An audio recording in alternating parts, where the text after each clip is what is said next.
چیز بات یہ ہوئی ہے کہ 1842 میں ایلفنسٹن کی کمپنی جس وقت وہاں سے نکلی تھی اور 20,000 گھوڑا جو تھا اس کو انہوں نے قتل کر دیا تھا اور ایک خط دے کے بھیجا تھا ایک ڈاکٹر کے نام کہ دیکھو کہ کابل میں دوبارہ اس طرف آنے کی کوشش نہ کرنا، ہمیں پتہ ہے کہ تمہاری سلطنت پر سورج غروب نہیں ہوتا، آسٹریلیا سے لے کے کینیڈا تک تاج برطانیہ کا راج ہے، یونین جیک ہے، لیکن یہاں کچھ اور طرح کے لوگ رہتے ہیں۔ اور اس کے بعد مونٹگومری آن ریکارڈ ہے، اسٹاف کالج کوئٹہ میں اس نے کہا تھا it is the first lesson of military strategy never face towards the west, اس طرح مت دیکھنا، یہاں کچھ اور طرح کے لوگ بیٹھے۔ یہ کون سے لوگ تھے جو وہاں بیٹھے ہوئے تھے؟ یہ بھی ایک لمبی تاریخ ہے، لیکن ایک منص آ جاتا ہے کہ پٹھان جو ہے یا پشتون جو ہے وہ بحیثیت قوم ایسے ہیں، نہیں، ایسا نہیں ہے۔ پشتونوں کی یہ تاریخ مسلمان بننے کے بعد ہوئی ہے، ورنہ الیگزینڈر جس طرح رونتا ہوا پشتونوں کو گزرا ہے، شاید ہی کو گزرا ہو۔ ٹرکس جس طرح گزرے ہیں، منگول جس طرح گزرے، کون نہیں گزرا۔ ایرانوں کا باج گزار ہوتا تھا یہ پورے کا پورا علاقہ، اور ایرانی ان کو خراسانی کہتے تھے کہ یہ خراسانی لوگ ہیں، یہ کیا ہے، ایک بالکل ان کی کوئی زندگی گزارنے کی صورتحال نہیں، بیک یارڈ سمجھا جاتا۔ لیکن مسلمان بننے کے بعد پھر کسی قوم ان پہ محکوم نہیں ان کو کر سکی، پھر وہ انگریز، پھر اس کے بعد فروری 1989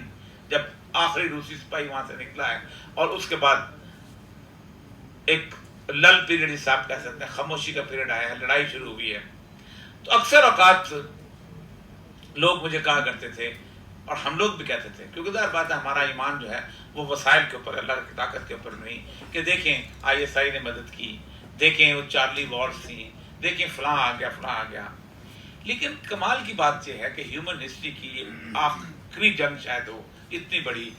کہ پوری دنیا کے وسائل اور پوری دنیا کی تہذیبی یلغار اور پوری دنیا کی ٹیکنالوجی ایک طرف تھی، یہاں تک کہ افغانستان کے اندر 3,60,000 سپاہی اور افغانستان کے اندر ایک خاص قسم کا طبقہ بھی ان کے خلاف تھا اور 60,000 لوگ مخالف تھے۔ کوئی پڑوسی ساتھ نہیں تھا،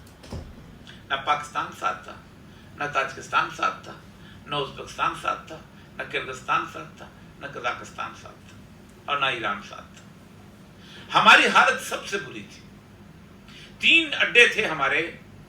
جیکب آباد، شمسی اور دال بندی۔ سینٹ کی رپورٹ کہتی ہے، امریکن سینٹ کی، 57,000 دفعہ وہاں سے امریکن سارٹیز ہوئی ہیں، جہاز اڑے ہیں، اور انہوں نے اپنے ان افغان طالبان کے سب ٹھکانوں پہ حملے کیے ہیں، اور ان کا جسے کہتے ہیں کہ وہ مکمل طور پر ان کو